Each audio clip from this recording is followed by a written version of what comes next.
Hi guys, in this video I'll show you how to transfer Google Play balance to bank account. First of all, open up your Play Store and make sure your device is up to date.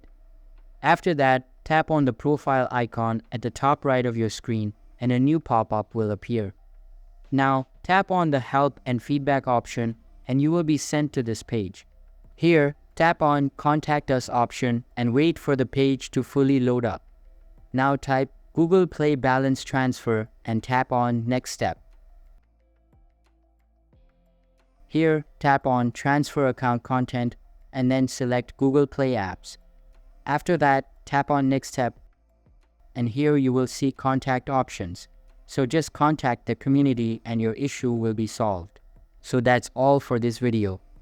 If this video was helpful, don't forget to subscribe and hit the like button. Thanks.